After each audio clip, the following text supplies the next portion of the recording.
everyone, Cyclone here from CYCIEprodz on Instagram, Facebook, and YouTube.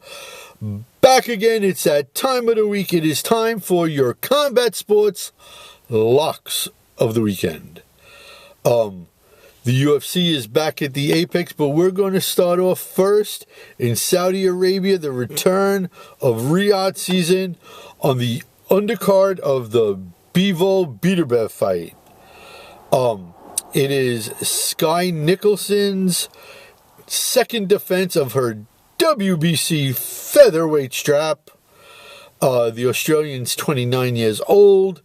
She has a record of 11-0 with just one knockout, but she's only been fighting professionally for 2 years, so it's not as bad as if you just look by the numbers. Raven Chapman, on the other hand, is just 30. She has been fighting for 3 years. She's 9-0 with 2 knockouts. So, as Money Mayweather once said, someone's O has got to go. And honestly, I have done a bit of a Kamala Harris on this fight. I have flip-flopped back and forth on how I just picture this fight going and playing out. Now, there might be a little bit of pressure on the two of them because this is the first ever female fight in Saudi, so we don't know how it's going to come across. Obviously, the Middle East, with the exception of Israel, has certain feelings about women, so we don't know if this is going to be the first and the last, or the first of many female fights in Saudi. So between the two of them, we're not talking massive power. We're not talking just brute strength. But it is the classic puncher against the classic fighter type fight. Skye is the prototypical technical fighter. She fights at range. She throws a double and triple jab really well. She's going to have a huge cardio advantage in this fight. The jab, the cardio. She sticks and moves really well. And Raven is going to bring a lot of pressure. And that's the key, is can Raven force this fight to be against the ropes where she can make it an ugly fight, if you will. Like I said, I flip-flop on this fight a couple of times, but as it's getting on, I'm leaning towards the ability that she's going to be able to do that. Now, the only thing is because Skye doesn't have any real power, will that double and triple jab that she throws affect her? And I don't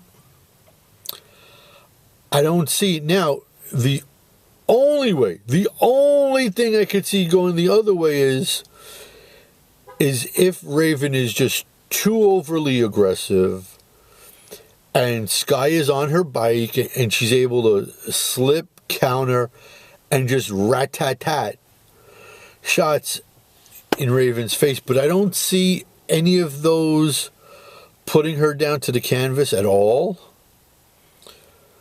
So that means we're going to wind up going to the cards. And I just think that the aggression that Raven is going to have is going to be enough to give her the decision on the cards for hashtag and new. I mean, money on the line, I think that's the way this fight goes. So that's going to be my lock. Raven Chapman becomes the new WBC featherweight champion. Now, look, it's not like she hasn't held a belt before. She was the WBC, I believe, international featherweight champion. So she knows what it's like to have a strap. Okay.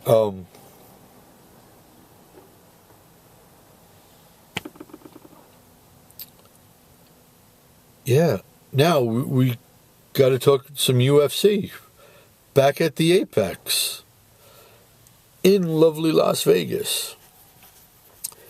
There is a welterweight fight between D-Rod, Daniel Rodriguez, and Alex Morono. Now look, here's the deal. Neither one of those fighters are ranked. They're both coming off of losses, and quite frankly, D-Rod has lost 3 in a row, and if he loses, the whispers might start on him possibly being released. I'd say that's a fair idea, a fair thought to have.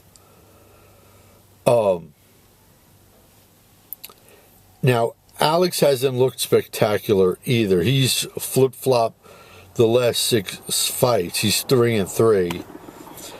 So if you go on that, this fight he should technically win. And in fact, I think he actually is going to get the win. And I'll tell you how.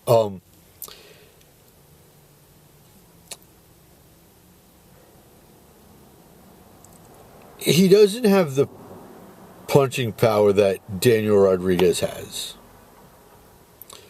But what he has is a Gracie Jiu-Jitsu black belt in Brazilian Jiu-Jitsu. And he has a black belt as well in Taekwondo.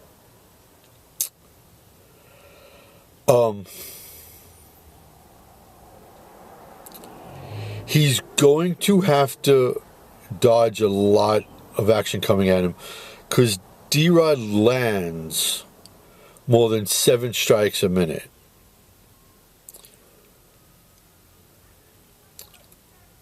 I can see Alex, deciding to shoot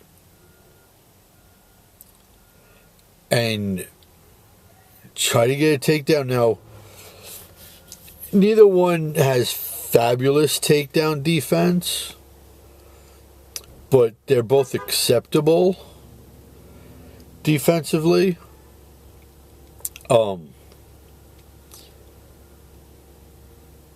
If it does go to the ground, Alex is going to have to deal with some heavy ground and pound from the top that D-Rod has.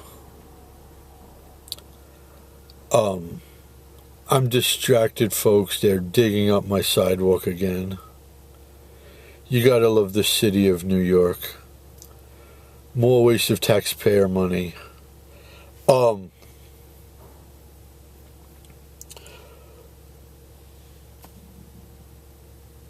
But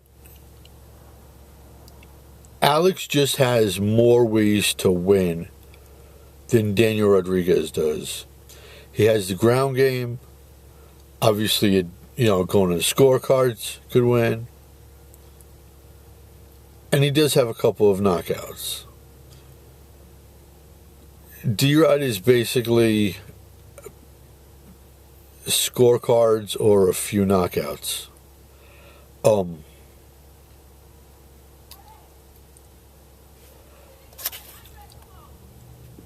I think Alex can handle what's going to come at him.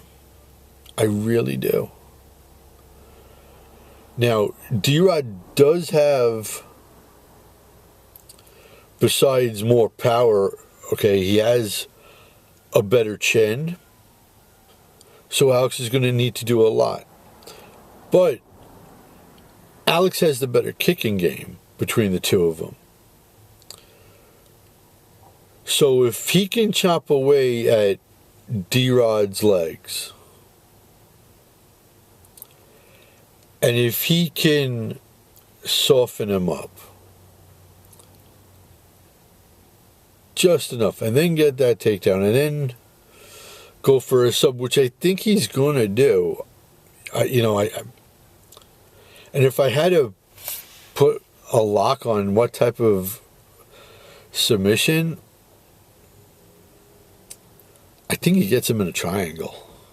Honestly, I'm not going to say guillotine or Dars or, an anaconda or a Kimura. I think he locks him into a triangle and chokes him out. But I do think that this fight is going to go at least early third to mid-third round. Look, I know these are two fast locks for me, but they're easy locks to make. So we got Raven Chapman by unanimous. We have Alex Morano back on a win streak via submission over D-Rod, Daniel Rodriguez. So those are the two locks. Look, ladies and gentlemen, Cyclone from CYCIEprodz, Instagram, Facebook, and YouTube. Do me a favor, please. Like the video, share it out, punch that subscribe button right in its mouth. Just knock it out of the park. Become a subscriber. Remember, at 200 subs, doing a free giveaway on the channel. So I need you guys to subscribe to the channel. Please. Cost you nothing, but it does me a good, it does a nice thing for me. And don't you want to be nice? Anyways, guys, till the next video, Cyclone saying, peace out, homies.